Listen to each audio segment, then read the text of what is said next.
आयोजक हैं Devi Ahilya cancer hospital, Indore, Madhya Pradesh. बिना कीमो, बिना रेडिएशन कैंसर का इलाज संभव है।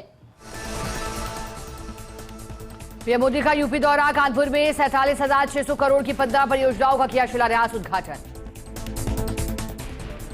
कानपुर मेट्रो रेल परियोजना के द्वितीय चरण का शुभारंभ। प्रधानमंत्री मोदी ने हरी झंडी दिखाकर किया रवाना। सीएम योगी रहे मौजूद। कानपुर में बोले पीएम मोदी का आतंकी के आका और आतंकी सरकार एक जैसे, दुश्मन ने भारत के हथियारों की ताकत देखी।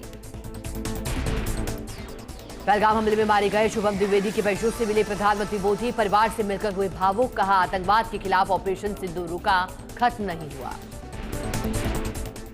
पीएम मोदी से मिले युवा क्रिकेटर वैभव सूर्यवंशी। पीएम मोदी ने वैभव सूर्यवंशी के परिवार से दी की मुलाकात। चुनाव से पहले नीतीश सरकार का बड़ा फैसला। उच्च जांच के विकास के लिए आयोग का गठन। भाजपा नेता महाचंद्र सिंह आयोग के अध्यक्ष बने। दिल्ली में कांग्रेस अध्यक्ष मल्लिकार्जुन खड़गे की अध्यक्षता में हुई बैठक। असम की चुनावी रणनीति को लेकर हुआ मंथन। राहुल गांधी, वेणुगोपाल रहे मौजूद। सलमान खुर्शीद के बयान पर शहजाद पूनावाला की प्रतिक्रिया। का आज वो भी स्वीकार करते हैं कि कैसे पत्थरबाजी की समस्या बढ़ रही है। कांग्रेस का केंद्र पर हमला। कहा, किसी ने पाकिस्तान को आतंकवादी देश नहीं कहा, यह विफल विदेश नीति का नतीजा। पीएम मोदी को लेकर सीएम ममता की टिप्पणी पर भाजपा का पलटवार। कहा, ऐसी भाषा निर्वाचित नेता को शोभा नहीं देती। केंद्रीय मंत्री नितिन गडकरी का किसानों को संदेश। कहा, कृषि में तकनीक अपनाकर उत्पादन बढ़ाएं। जल जीवन मिशन को लेकर केंद्र ने राज्य सरकार से मांगी रिपोर्ट। पश्चिमी राजस्थान में कनेक्शन को लेकर मांगी जानकारी। नीट पीजी परीक्षा पर सुप्रीम कोर्ट का बड़ा फैसला। नीट पीजी परीक्षा एक ही शिफ्ट में करवाने के आदेश। 15 जून को एक ही शिफ्ट में होगी परीक्षा। पाकिस्तान में महसूस किए गए भूकंप के झटके। 4.6 रही भूकंप की तीव्रता। दहशत से घर, दफ्तरों से बाहर निकले लोग। तेलंगाना में पुलिस अधीक्षक के सामने 17 नक्सलियों का सरेंडर। छत्तीसगढ़ के बीजापुर और सुकमा जिले में सक्रिय थे नक्सली। दिल्ली में ई सिगरेट तस्करी का भंडाफोड़। 6,82,000 की प्रतिबंधित सिगरेट बरामद। एक आरोपी गिरफ्तार। भुवनेश्वर में सीबीआई ने ईडी के डिप्टी डायरेक्टर को किया गिरफ्तार। भुवनेश्वर के एक खनन उद्यमी से मांगी थी 20 लाख रुपए की रिश्वत। हरियाणा सीएम के दफ्तर को बम से उड़ाने की मिली धमकी। धमकी मिलने के बाद सुरक्षा बल और एजेंसियां हुई सतर्क। यूपीएसएफ को मिली बड़ी सफलता। 50,000 रुपए के इनामी बदमाश एन्युल हसन को सुल्तानपुर से किया अरेस्ट। कई संगीन मामलों में था वांछित।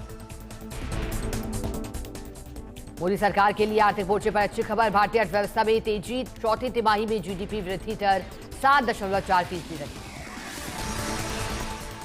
पुलिस इंस्पेक्टर को गाली देने के आरोप में टीएमसी नेता अनुब्रत मंडल पर एफआईआर दर्ज। अनुब्रत मंडल ने बंगाल पुलिस से मांगी माफी।